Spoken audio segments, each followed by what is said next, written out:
যিশুর নামে আপনাদের সবাইকে অভিনন্দন। বিশ্বাস করি আরেকটা নতুন দিনে সদাপ্রভু সবাইকে ভালো রেখেছে। ঈশ্বরের সাথে চলা। আজকের বাক্য হলো মার্ক পুস্তক অধ্যায় 5 সেখানে 37 পদ। তাদের কথায় কান না দিয়ে যিশু সমাজ ভবনে অধ্যক্ষকে বললে, ভয় করো না, শুধু বিশ্বাস করো। তো যিশু যখন যাচ্ছিলেন আর একটা আহ, ঈশ্বরের সন্তান এসে যিশুকে বলল যে এরকম আমার মেয়েটা অসুস্থ।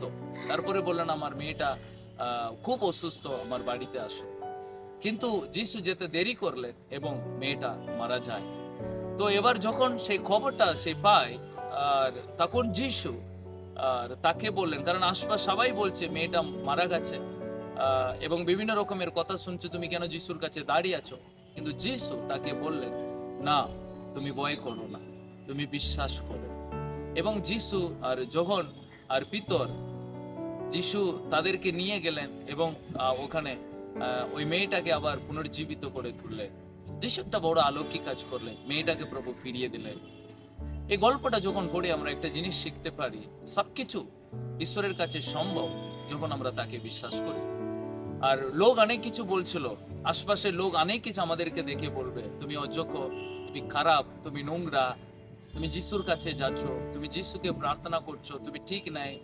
আর আমাদেরকে নিয়ে অনেক রকমের লোক বিচার করবে। কিন্তু আপনি ওই সব কথার মাঝেও যিশুকে বিশ্বাস করেই থাকুন, কারণ অলৌকিক কাজ যিশু করে, আর কেউ করে না। যারা কথা শোনায় তারা কিছু করতে পারে না, তারা কোনো অলৌকিক কাজ করার ক্ষমতা নাই, তারা শুধু মুখে বচন দেবে। কিন্তু যাকে আপনি বিশ্বাস করেন তিনি বচন দেন না, তিনি অলৌকিক কাজটাকে পারফর্ম করেন। আজকে আপনার জীবনেও অলৌকিক মিরাকলকে পারফর্ম তিনি করবেন। আপনি আশপাশের লোকদের কথা আপনার কানে নিতে হবে। আপনি শুধু প্রভুর উপরে নির্ভর করুন, বিশ্বাস করুন। প্রভু এখানে যখন অলৌকিক কাজ করলেন, আপনার জীবনটাকেও, আপনার খারাপ পরিস্থিতিটাও তিনি পরিবর্তন করবেন। তাই আজকে দিন এই প্রার্থনা করুন এবং এই বাক্য আপনার লাইফকে আশীর্বাদ করুন। God bless you.